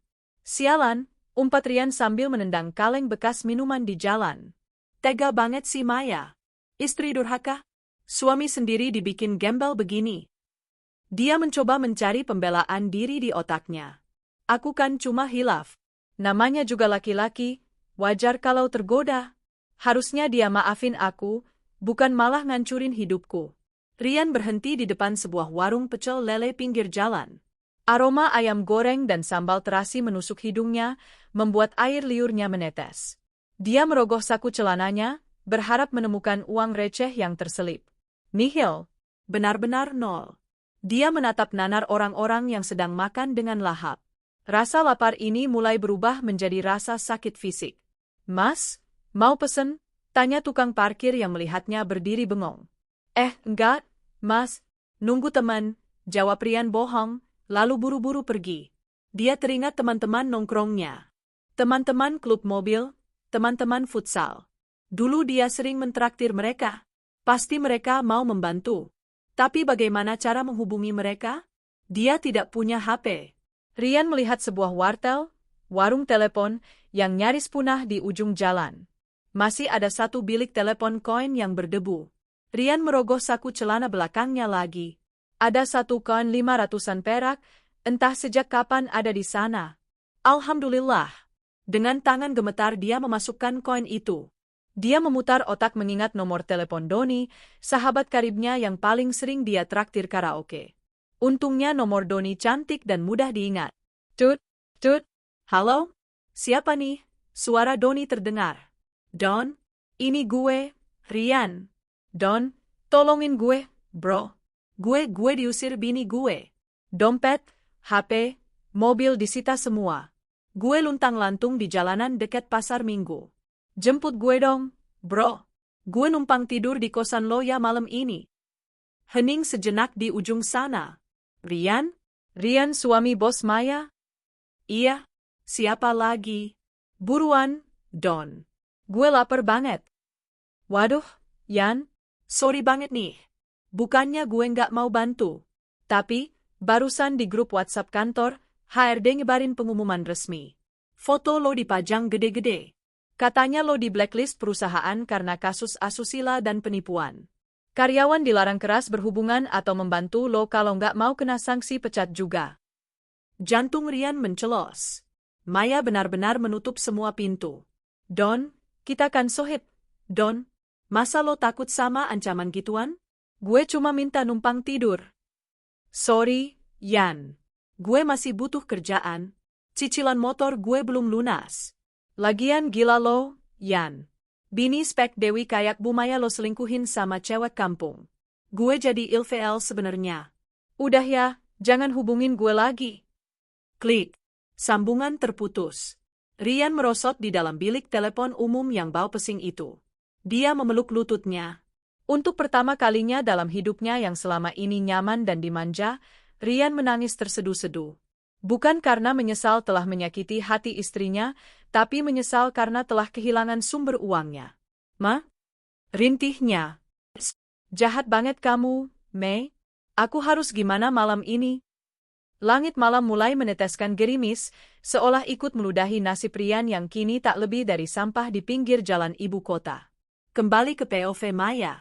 Aku terbangun di tengah malam karena suara batuk ayah yang hebat. Aku langsung melompat dari kasur lipat di samping ranjang ayah. Ya? Ayah kenapa? Panikku. Ibu juga terbangun. Kami berdua membantu memiringkan tubuh ayah, menepuk punggungnya. Napas ayah terdengar berat dan berbunyi ngik-ngik. Sakit, dada ayah sakit. Rintih ayah sambil memegangi dadanya. Kita ke rumah sakit sekarang, Bu. Putusku tegas. Tanpa menunggu lama, aku menggendong tubuh ayah yang ringkih itu ke dalam mobil. Untunglah mobilku besar. Ibu duduk di belakang memangku kepala ayah. Aku memacu mobil membelah jalanan desa yang gelap gulita menuju RSUD Kabupaten. Bertahan, ya, bertahan. Doaku sepanjang jalan. Di saat-saat kritis seperti ini, biasanya ada tangan suami yang menenangkan. Ada bahu untuk bersandar. Tapi sekarang, aku menyetir sendiri, mengambil keputusan sendiri, menanggung ketakutan sendiri. Tapi anehnya, aku tidak merasa lemah. Justru aku merasa kekuatan baru tumbuh. Kekuatan seorang anak yang berjuang untuk ayahnya. Kekuatan seorang wanita yang menyadari bahwa dia bisa berdiri di atas kakinya sendiri. Aku tidak butuh Rian. Ayah tidak butuh menantu pengkhianat. Kami hanya butuh satu sama lain. Sesampainya di UGD, dokter dan perawat langsung sigap menangani ayah. Aku dan ibu menunggu di luar dengan cemas. Setelah 1 jam yang menyiksa, dokter keluar. Kondisi bapak kritis, Bu Maya. Jantungnya melemah. Tapi alhamdulillah masa kritis barusan sudah lewat. Beliau harus masuk ICU. Aku menghela napas lega, memeluk ibu. Terima kasih, Dok. Lakukan yang terbaik. Uang bukan masalah. Dokter mengangguk hormat. Saat aku mengurus administrasi di loket, kasir bertanya, "Wali pasien siapa, Bu? Suami ibu ada?" Aku terdiam sejenak. Dulu, Rian yang selalu maju mengurus hal-hal seperti ini. Dia suka merasa penting dengan memegang kartu asuransi dan KTP. Aku tersenyum tipis pada petugas kasir, lalu mengeluarkan KTP dan kartu debit platinumku sendiri. Saya walinya. Saya anak kandungnya. Suami saya sudah tidak ada. Kalimat itu meluncur begitu saja. Ringan. Tanpa beban. Ya, bagiku, Rian sudah mati. Malam itu, di ruang tunggu ICU yang dingin, aku berjanji pada diriku sendiri. Aku akan membahagiakan ayah dan ibu di sisa umur mereka. Aku akan membesarkan Dinda menjadi wanita tangguh yang tidak akan pernah bergantung pada laki-laki manapun. Dan untuk Rian, biarlah dia menjadi masa lalu yang membusuk di tempat sampah ingatan. Namun, aku belum tahu bahwa Rian yang terdesak, Rian yang lapar, akan melakukan hal-hal nekat yang jauh lebih gila daripada sekadar berselingkuh. Ular yang terluka akan mematuk lebih ganas. Matahari pagi Jakarta yang biasanya kuhadapi dari balik kaca mobil ber-AC, kini menusuk kulitku tanpa ampun. Aku terbangun di emperan sebuah ruko kosong di daerah Pasar Minggu, beralaskan kardus bekas mie instan. Tubuhku sakit semua. Nyamuk-nyamuk sialan berpesta pora di lenganku semalaman. Minggir, minggir, toko mau buka? Seorang penjaga toko menyiramkan air dari ember, nyaris mengenai kakiku. Aku melompat bangun dengan kaget. Wah, santai dong. Gue bukan gembel, bentakku refleks. Penjaga toko itu menatapku dari atas ke bawah. Kemeja Ralph Lauren yang kupakai kemarin sudah kucal, ketiaknya basah oleh keringat, dan ada noda saus di kerahnya. Wajahku berminyak, rambutku yang biasanya klimis kini lepek dan acak-acakan. Bukan gembel apanya? Lihat tuh muka lo kayak lepel. Pergi sana, usirnya galak. Aku mengepalkan tangan, ingin sekali menonjok wajahnya. Dulu, orang-orang seperti dia akan menunduk hormat padaku saat aku turun dari Pajero. Tapi sekarang, harga diriku sudah diinjak-injak sampai rata dengan aspal. Aku berjalan menjauh sambil menenteng kantong plastik sampah hitam, satu-satunya hartaku. Perutku berbunyi nyaring, perih melilit. Terakhir aku makan hanya sisa roti yang kubeli dengan uang koin temuan di telepon umum semalam. Kebencianku pada Maya semakin membara di setiap langkah. Kurang ajar kamu, Mei, gumamku sambil meludah keselokan. Kamu pikir kamu bisa buang aku kayak sampah dan hidup tenang? Nggak akan.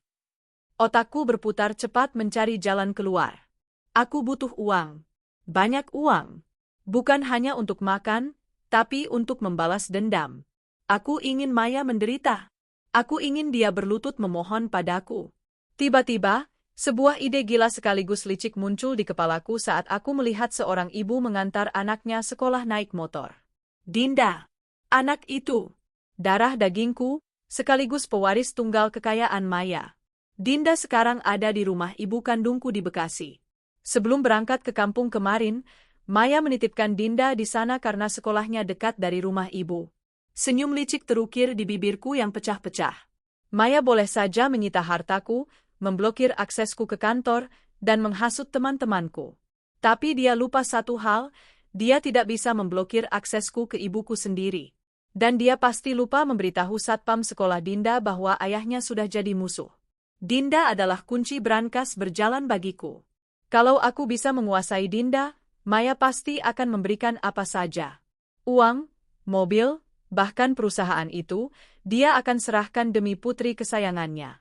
Tunggu Papa, Dinda sayang. Papa akan jemput kamu, bisikku seringai. Masalahnya sekarang, aku butuh ongkos ke Bekasi. Jaraknya lumayan jauh. Mataku tertuju pada sebuah masjid yang ramai jamaah sholat duha. Di terasnya, berjejer kotak amal dan sandal-sandal jamaah. Dulu aku sering menyumbang jutaan ke masjid ini untuk pencitraan. Sekarang, mungkin Tuhan maklum kalau aku meminjam sedikit rezeki. Aku menunggu momen yang pas. Saat penjaga masjid sedang lengah mengobrol, aku dengan cepat menyambar sepasang sepatu kulit yang terlihat cukup mahal di rak paling pinggir.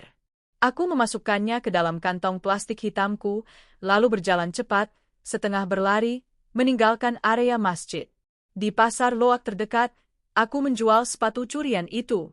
50.000, Bang. Ini kulit asli, tawarku ngotot pada pedagang loak. Halah, barang panas ini kan? 20.000. Mau nggak? Kalau nggak mau, gue teriak maling nih, ancam pedagang itu santai. Sialan. Bahkan tukang loak pun memeras aku. Ya udah, mana sini duitnya? Dengan 20.000 rupiah di tangan, aku punya cukup ongkos untuk naik angkutan umum estafet menuju Bekasi. Menuju tambang emasku. Theo Femaya. Di ruang ICU RSUD Kabupaten, bunyi beep monitor detak jantung menjadi satu-satunya musik yang mengisi keheningan. Ayah masih belum sadar sepenuhnya, tapi dokter bilang kondisinya mulai stabil. Aku duduk di kursi tunggu, memijat pelipisku yang berdenyut. Ponselku di tangan terus menyala, menampilkan berbagai laporan dari kantor yang dikirim sekretarisku. Bu, Pak Rian sudah resmi dikeluarkan dari sistem HRD. Bu, akses email dan server Pak Rian sudah ditutup. Bu, mobil operasional yang dipakai Pak Rian sudah ditarik. Bagus. Secara administratif, Rian sudah lumpuh. Namun, hatiku masih belum tenang. Ada firasat buruk yang mengganjal, seperti ada sesuatu yang terlewat. Enduk, makan dulu, suara ibu membuyarkan lamunanku. Ibu menyodorkan nasi bungkus dari kantin rumah sakit. Iya, Bu. Makasih, aku menerimanya, tapi nafsu makanku hilang. Dinda gimana? Sudah dikabari? Tanya ibu. Mataku terbelalak. Dinda. Ya Tuhan. Aku begitu sibuk mengurus ayah dan mengurus Rian, sampai aku lupa mengecek kondisi Dinda secara intensif. Terakhir aku hanya chat singkat ke ibu mertua, Bu Ratmi, bilang kalau aku sudah sampai di kampung dan titip Dinda. Aku belum cerita soal masalah Rian ke Bu Ratmi. Aku tidak tega. Bu Ratmi punya riwayat darah tinggi. Kalau dia tahu anak kebanggaannya ternyata penipu dan peselingkuh, bisa-bisa beliau stroke. Belum, Bu. Nanti Maya telepon ibu mertua, jawabku. Aku segera mendial nomor rumah Bu Ratmi. Tut, tidak diangkat. Aku mencoba menghubungi nomor HP Bu Ratmi. Tidak aktif. Mungkin habis baterai. Bu Ratmi memang sering lupa ngecharge HP. Perasaanku makin tidak enak. Kenapa, Mei? Tanya ibu melihat wajahku yang berubah pucat. Enggak diangkat, Bu. Mungkin lagi di pasar atau lagi masak, jawabku mencoba tenang. Maya mau telepon sekolah Dinda aja, mastiin dia aman. Aku menelepon wali kelas Dinda, Bu Nurul. Halo, Assalamualaikum, Bu Nurul. Saya mamanya Dinda. Waalaikumsalam, Bu Maya. Ada apa ya, Bu? Dinda ada di kelas kan, Bu? Hari ini masuk? Loh, Dinda masuk kok tadi pagi, Bu. Tapi barusan sekitar 10 menit yang lalu, Dinda sudah dijemput. Jantungku berhenti berdetak. Darahku seolah tersedot habis dari wajah. Dijemput? Sama siapa, Bu? Ini belum jam pulang sekolah, suaraku meninggi, membuat beberapa perawat menoleh. Sama papanya, Bu. Pak Rian. Tadi Pak Rian datang ke sekolah, izin mau jemput Dinda lebih awal karena katanya kakeknya di kampung meninggal dunia. Pak Rian kelihatan buru-buru banget, Bu. Pakaiannya juga agak berantakan, katanya baru dari rumah sakit. Duniaku runtuh. Kakek meninggal? Itu bohong. Ayah masih hidup. Rian menggunakan kondisi ayahku sebagai alasan untuk menculik Dinda. Bu Nurul. Suaraku bergetar hebat. Itu bohong. Ayah saya masih hidup. Rian sedang tidak bersama saya. Dia berbahaya, Bu. Tolong, Bu. Kejar mereka. Jangan biarkan Dinda dibawa. Ya Allah. Serius, Bu? Waduh, mereka sudah jalan naik bajai, Bu. Saya lihat tadi Pak Rian nggak bawa mobil. Dinda juga sempat nangis nggak mau ikut, tapi Pak Rian gendong paksa katanya harus buru-buru ke bandara. Bajai. Rian naik bajai. Dia benar-benar sudah jatuh miskin dan nekat. Terima kasih infonya, Bu. Aku mematikan telepon dengan tangan gemetar. Rasa takut yang luar biasa menyergapku. Jauh lebih menakutkan daripada saat aku memergokinya selingkuh. Dinda adalah nyawaku. Dan sekarang, nyawaku ada di tangan orang yang paling membenciku saat ini. Kenapa, Enduk? Ada apa dengan Dinda? Ibu mencengkeram lenganku. Mas Rian, Bu? Air mataku tumpah. Mas Rian culik Dinda dari sekolah. Dia bawa Dinda pergi. Astagfirullah. Ibu lemas, nyaris pingsan. Aku tidak boleh panik. Panik tidak akan menyelamatkan Dinda. Aku harus berpikir taktis. Rian tidak punya uang. Dia tidak mungkin membawa Dinda jauh-jauh. Dia tidak punya mobil. Dia naik bajai. Tujuannya pasti satu, uang. Benar saja, 5 menit kemudian, ponselku bergetar. Nomor tidak dikenal. Aku mengangkatnya dengan cepat. Hah? Halo, mantan istriku sayang? Suara Rian terdengar di ujung sana. Suaranya serak, penuh kebencian, tapi juga ada nada kemenangan yang muak kudengar. Di latar belakang, aku mendengar suara tangisan Dinda. Mama, Mama tolong Dinda. Papa jahat. Papa nyubit Dinda. Jangan sentuh anakku, teriakku histeris. Kalau seujung kuku saja kamu sakiti Dinda, aku bunuh kamu. Rian tertawa. Tawa orang sakit jiwa. Tenang, bos. Tenang. Dinda aman kok. Dia lagi nemenin papanya makan nasi padang. Kasihan papanya belum makan enak sejak kemarin gara-gara diusir iblis betina. Mau kamu apa, Rian? Jangan pengen. Urusan kita itu urusan orang dewasa, jangan bawa-bawa anak. Mauku simpel, Mei. Aku mau hakku dikembalikan. Transfer 500 juta ke rekening temanku, nanti aku SMS nomornya, sekarang juga. Dan kirimkan kunci mobil Pajero beserta BPKB-nya ke alamat yang aku tentukan. Kalau dalam 1 jam uang itu belum masuk. Rian memberi jeda yang membuat bulu kuduku meremang.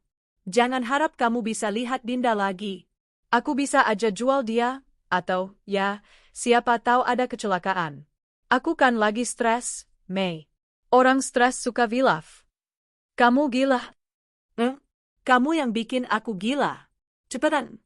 1 jam, Maya. Waktu berjalan. Klik. Sambungan terputus. Aku membanting ponselku ke kursi. Napasku memburu. Dadaku sesat. 500 juta bukan masalah bagiku. Aku bisa transfer sekarang juga.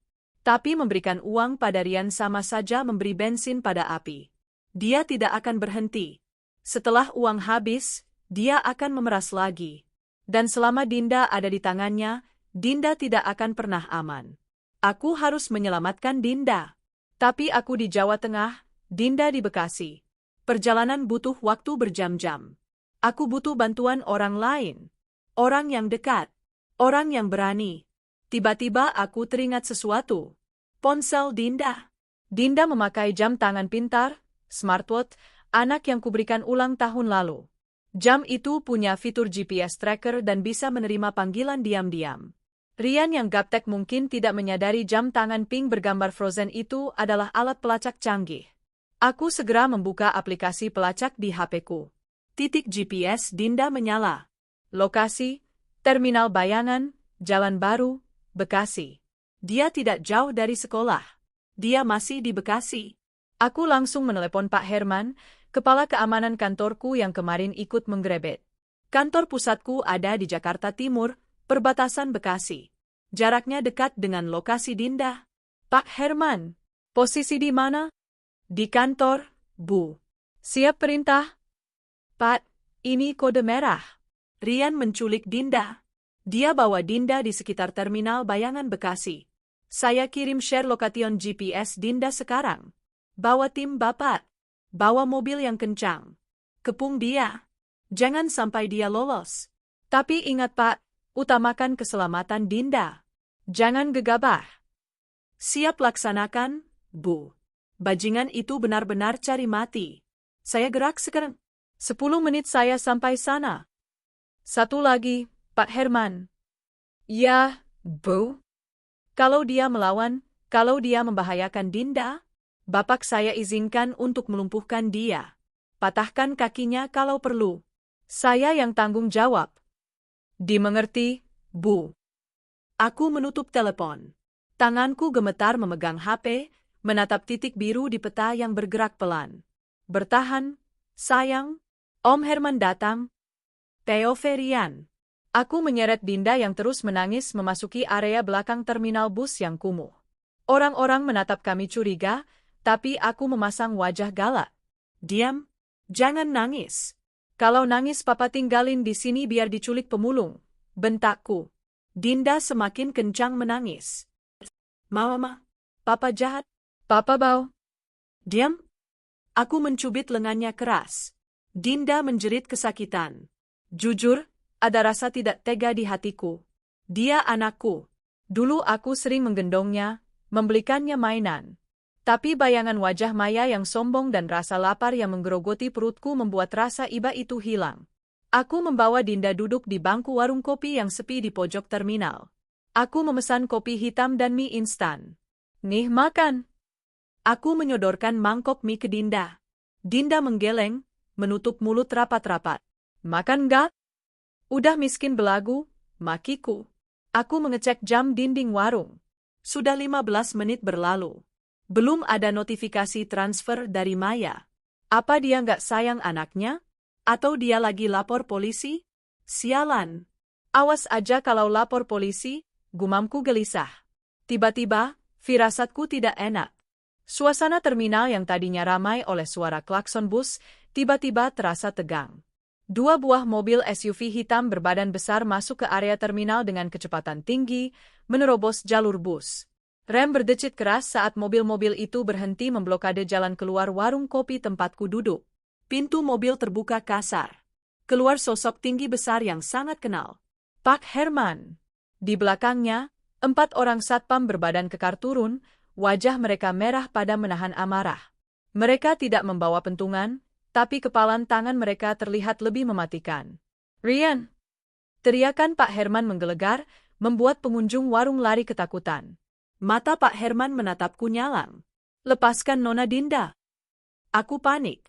Aku menyambar pisau dapur kecil yang ada di meja penjual kopi, pisau untuk potong jeruk nipis, dan menarik Dinda ke pelukanku.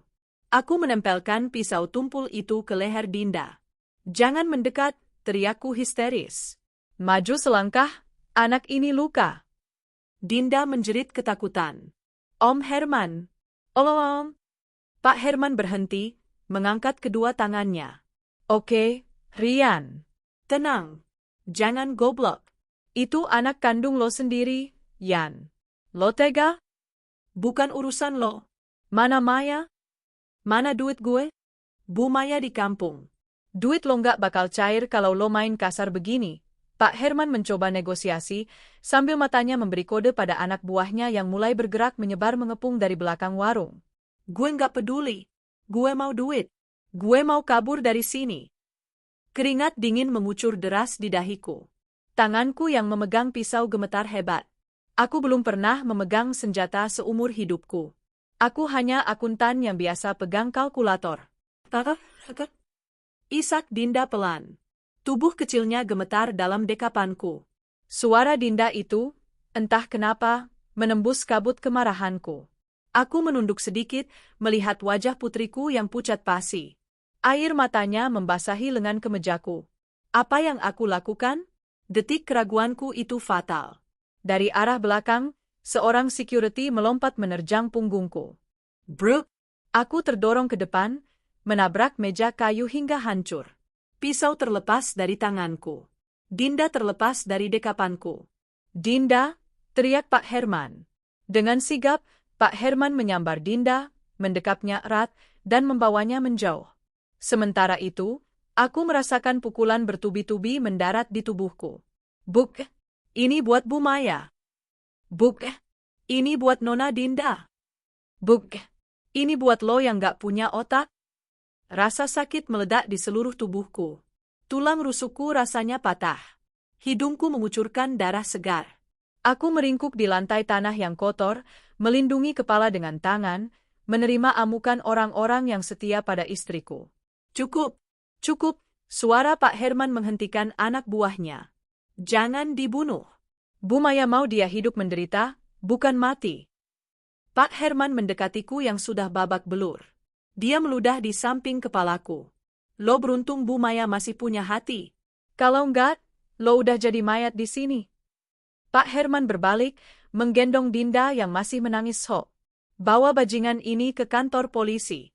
Kasusnya penculikan anak dan ancaman pembunuhan.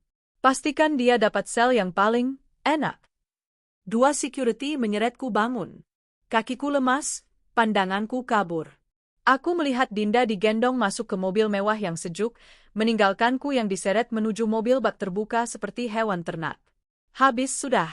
Tamat riwayatku. Bukan uang yang kudapat, tapi jeruji besi. Dan kali ini, tidak ada Maya yang akan datang menebusku.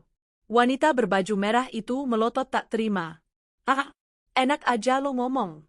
Lo yang chat gue dari semalam. Lo yang jemput gue di depan pintu. Lo yang bilang istri lo pergi 3 hari.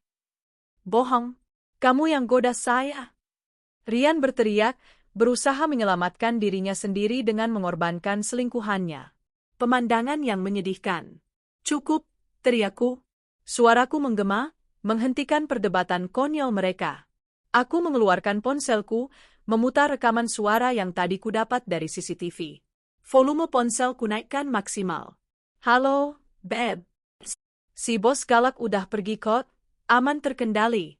Dia percaya banget aku sakit parah. Dasar perempuan gila kerja. Suara Rian yang jernih terdengar memenuhi ruangan. Wajah Rian runtuh seketika. Lututnya lemas, dia ambruk berlutut di lantai. Masih mau mengelak, tanyaku datar. Saya dengar semuanya, Rian. Dari kamu pura-pura menggigil, sampai kamu menarik kegirangan saat saya pergi. Saya dengar kamu menyebut saya, nenek lampir, bos galak, gila kerja. Saya dengar kamu merencanakan pesta 72 jam di rumah saya. Aku berjalan mendekat, berdiri tepat di hadapannya yang sedang berlutut. Plak, tanganku melayang, mendaratkan tamparan keras di pipi kirinya. Rasanya panas di telapak tanganku, tapi itu tak sebanding dengan panas di hatiku selama ini. Itu untuk sakit tifus, palsumu saat ayahku sekarat, ucapku dingin. Plak, tamparan kedua mendarat di pipi kanannya. Lebih keras. Dan itu untuk pengkhianatanmu di rumahku, dengan uangku. Rian memegangi pipinya yang memerah. Dia menangis. Bukan tangisan penyesalan, tapi tangisan ketakutan karena tertangkap basah. Ampun, Dek. Maafin Mas. Mas Filaf. Mas janji nggak bakal ulangi lagi. Mas cuma iseng. Rengeknya sambil mencoba memeluk kakiku. Aku mundur selangkah, menendang bahunya pelan dengan ujung sepatu hak tinggiku. Iseng kamu bilang? Kamu sebut perselingkuhan ini iseng. Aku tertawa getir. Kamu tahu apa yang lucu, Rian? Selama ini aku buta. Aku pikir kamu suami yang baik, yang menerima aku apa adanya meski aku sibuk. Ternyata kamu cuma parasit. Kamu cuma benalu yang menempel di pohon besar. Aku menoleh ke wanita pelakor itu. Dia sudah gemetar ketakutan di pojok ruangan, dipegangi oleh salah satu warga agar tidak kabur. Dan kamu, Mbak, ucapku sambil menatapnya dari ujung kaki ke ujung kepala dengan tatapan merendahkan. Kamu bilang tadi mau mandi di batub orang kaya? Silakan kalau mau mandi, tapi airnya air got. Maaf Bu, saya nggak tahu dia punya istri. Cicit wanita itu berbohong lagi. Halah, rekaman tadi jelas banget kamu nanya, istrimu beneran nggak bakal balik. Jangan pura-pura bego, hardikku. Pak RT maju menengahi. Sudah, Bu Maya. Jangan kotori tangan ibu. Biar kami yang urus secara adat warga sini. Ini sudah pelanggaran berat asusila. Tolong, Pak RT, jangan diarat. Malu? Rian memohon-mohon pada Pak RT. Malu? Seru Pak RW. Pas maksiat nggak ingat malu, giliran ketangkap baru teriak malu. Bawa mereka keluar. Dua security kantor saya langsung sigap. Mereka mencengkeram lengan Rian dan menyeretnya bangun. Rian meronta-ronta seperti ayam mau dipotong. Lepasin. Saya suami yang punya rumah ini. Kalian gak berhak, teriak Rian histeris. Rian. Aku menggelengkan kepala, menatapnya iba. Kamu lupa satu hal penting. Rumah ini atas nama saya. Sertifikat hak milik ada nama Maya Sari. Kamu gak punya hak sepeser pun atas satu bata pun di rumah ini. Kamu di sini cuma numpang. Pak Herman, panggilku pada kepala keamanan. Seret mereka keluar ke jalanan. Biarkan warga yang kasih pelajaran sosial. Setelah itu, pastikan laki-laki ini tidak membawa apa-apa selain baju yang menempel di badannya. Dompet, HP, kunci mobil, jam tangan, semuanya sita. Itu aset perusahaan dan aset pribadi saya. Siap laksanakan, Bu. Rian membelalak. Dek, jangan tega gitu, Dek. Mas mau tinggal di mana? Mas nggak punya uang pegangan sama sekali. Minta sama selingkuhanmu itu. Jawabku enteng sambil menunjuk wanita berbaju merah yang sedang menangis sesenggukan. Kan kalian saling mencintai? Tinta. Kan nggak butuh uang, Mas? Katanya uang gak bisa beli kebahagiaan? Nah, sekarang buktikan teorimu itu. Bawa keluar, perintahku tegas. Rian dan selingkuhannya diseret paksa keluar dari ruang tengah yang sejuk menuju halaman yang panas terik. Di luar, puluhan warga yang mendengar keributan sudah berkumpul. Ibu-ibu berdaster, bapak-bapak, bahkan tukang sayur keliling sudah siap dengan kamera HP mereka. Dasar pelakor. Suami nggak tahu diri. Istri kerja banting tulang, dia malah ngewu di rumah. Usir dari kampung kita. Sorakan warga menyambut mereka. Rian menunduk dalam-dalam, mencoba menutupi wajahnya, tapi terlambat. Kamera-kamera HP sudah merekam wajahnya dari berbagai sudut. Besok, atau bahkan 1 jam lagi, wajahnya akan viral di grup-grup WhatsApp satu kecamatan. Aku berdiri di teras rumahku yang megah, menatap pemandangan itu dengan perasaan campur aduk. Ada rasa sakit yang mendalam karena pernikahanku hancur hari ini. Tapi di atas segalanya, ada rasa lega yang luar biasa. Bisul yang selama ini menyakitkan itu akhirnya pecah. Nanahnya keluar. Sakit memang, tapi setelah ini, lukanya akan sembuh. Aku melihat Pak Ujang di pos satpam, menatap Rian dengan tatapan kecewa. Dulu Rian sering memarahi Pak Ujang hanya karena hal sepele, sok berkuasa. Sekarang, roda berputar. Rian lebih rendah dari Pak Ujang. Pak RT mendekatiku. Bu Maya, yang sabar ya, ibu wanita kuat. Kami warga mendukung ibu. 1 tahun kemudian, aroma melati dan mawar segar memenuhi ruangan ballroom Hotel Bintang 5 di Jakarta Selatan. Hari ini adalah hari yang istimewa. Bukan hanya karena ini adalah hari ulang tahun ke-7 Dinda, tetapi juga perayaan ekspansi perusahaan garmenku yang baru saja berhasil menembus pasar ekspor Eropa. Aku berdiri di depan cermin besar di ruang rias VIP, mematut diri. Gaun kebaya modern berwarna champagne membalut tubuhku dengan pas, menampilkan siluet percaya diri yang sempat hilang dulu. Wajahku terlihat lebih segar. Lingkaran hitam di bawah mata yang dulu selalu ada karena stres mengurus suami benalu dan memikirkan hutang perasaannya, kini telah sirna tak berbekas. Mama cantik banget. Dinda berlari masuk ke ruang rias, gaun pestanya yang berwarna merah muda mengembang seperti putri dongeng. Dia tertawa lepas, matanya menyipit jenaka. Tawa yang sempat hilang dan berubah menjadi jeritan trauma saat kejadian mengerikan di terminal setahun lalu, kini telah kembali utuh. Berbulan-bulan sesi terapi psikolog anak yang kami jalani membuahkan hasil manis. Dinda sudah tidak lagi mimpi buruk tentang ayahnya. Anak mama juga cantik sekali, seperti bidadari, pujiku sambil berjongkok, merapikan bando mutiara di rambutnya. Pintu terbuka lagi. Kali ini ayah masuk dengan menggunakan kursi roda elektrik barunya, didorong oleh ibu. Meski dokter bilang ayah mungkin tidak akan bisa lari maraton lagi, tapi kondisi ayah sudah jauh lebih sehat. Wajahnya berseri-seri, pipinya sudah berisi, tidak lagi cekung seperti saat sakit keras dulu. Ayo, enduk. Tamu-tamu sudah menunggu. Jangan kelamaan ngaca, nanti cerminnya retak saking cantiknya anak ayah, canda ayah dengan suara yang kembali berwibawa. Aku tertawa renyah. Iya, yah. Kami berjalan beriringan menuju ballroom. Begitu pintu ganda dibuka, tepuk tangan meriah menyambut kami. Di sana, ratusan karyawan, rekan bisnis, dan keluarga besar berkumpul. Tidak ada lagi wajah-wajah palsu teman-teman Rian yang dulu sering memanfaatkanku. Yang ada di sini hanyalah orang-orang tulus yang mendukungku bangkit dari keterpurukan. Di tengah acara yang meriah, Pak Herman, yang kini kuanugerahi jabatan baru sebagai manajer operasional karena loyalitasnya, menghampiriku dengan wajah sedikit ragu. Di tangannya ada sebuah amplop lusuh berwarna coklat. Maaf mengganggu momen bahagianya, Bu Maya, bisik Pak Herman sopan. Ada titipan dari lapas Cikarang. Senyumku sedikit memudar, tapi tidak hilang. Aku menatap amplop itu. Tidak ada nama pengirim di depannya, tapi aku mengenali tulisan tangan ceker ayam itu. Tulisan Rian.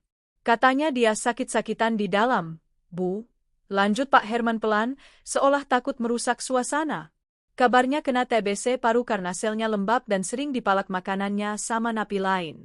Dia kirim surat ini, katanya minta bantuan dana buat beli obat tambahan, sama memohon ibu jadi penjamin buat pengajuan remisi tahun ini. Aku menatap amplop itu lekat-lekat. Dulu, setahun yang lalu, jantungku mungkin akan berdegup kencang menerima kabar tentangnya. Mungkin aku akan merasa iba, atau marah, atau sedih. Tapi sekarang, rasanya datar. Kosong. Seperti melihat brosur cicilan motor yang tercecer di pinggir jalan. Tidak ada emosi yang tersisa. Aku tidak mengambil amplop itu. Aku bahkan tidak berniat menyentuh kertasnya. Aku menoleh ke samping, di mana seorang pelayan sedang berdiri membawa nampan berisi lilin-lilin aromaterapi yang menyala cantik sebagai hiasan meja. Pak Herman, ucapku tenang. Aku mengambil salah satu lilin kecil itu. Ya, Bu. Bapak pegang amplopnya di ujung sana, perintahku. Pak Herman bingung, tapi menurut. Aku mendekatkan nyala api lilin itu ke ujung amplop lusuh tersebut. Bu? Nggak dibaca dulu? Tanya Pak Herman kaget. Tidak perlu, jawabku sambil melihat api mulai melahap kertas coklat itu. Isinya pasti sama saja. Janji manis, kebohongan, dan permintaan uang. Lagu lama kaset kusut. Amplop itu terbakar perlahan. Api memakan tulisan tangan Rian, memakan permohonan-permohonannya, memakan sisa-sisa keberadaannya dalam hidupku. Abu hitam mulai rontok ke lantai marmer. Masa lalu sudah jadi abu, Pak. Tidak perlu diungkit, tidak perlu dibaca, dan tidak perlu diselamatkan. Biarkan angin yang membawanya pergi. Rian sudah memilih jalan hidupnya, dan saya sudah memilih jalan hidup saya. Pak Herman tersenyum lebar, senyum bangga melihat bosnya yang kini sekeras baja. Dia membiarkan amplop itu terbakar sampai hampir habis, lalu menjatuhkan sisa abunya ke asbak terdekat. Siap, Bu. Saya mengerti. Nanti kalau ada titipan lagi dari sana, langsung saya buang ke tempat pembakaran sampah. Tepat sekali. Anggap saja sampah organik yang tidak bisa didaur ulang. Aku membersihkan tanganku dengan tisu basah, seolah baru saja memegang sesuatu yang kotor. Bersih. Tanpa noda. Tanpa beban. Mama, ayo potong kuenya. Dinda udah lapar, teriak Dinda dari atas panggung, memecah keseriusan kami. Aku menoleh, tersenyum lebar. Iya, sayang. Mama datang. Aku melangkah maju dengan mantap, meninggalkan abu masa lalu di belakang punggungku. Di depan sana, Dinda, ayah, dan ibu sedang tersenyum menungguku di bawah sorotan lampu yang terang benderang. Cahaya itu menyilaukan, tapi hangat. Itu adalah cahaya masa depan. Aku, Maya Sari, bukan lagi korban perselingkuhan. Aku bukan lagi istri yang dibodohi. Aku adalah seorang ibu, seorang anak, dan seorang pemimpin bagi diriku sendiri.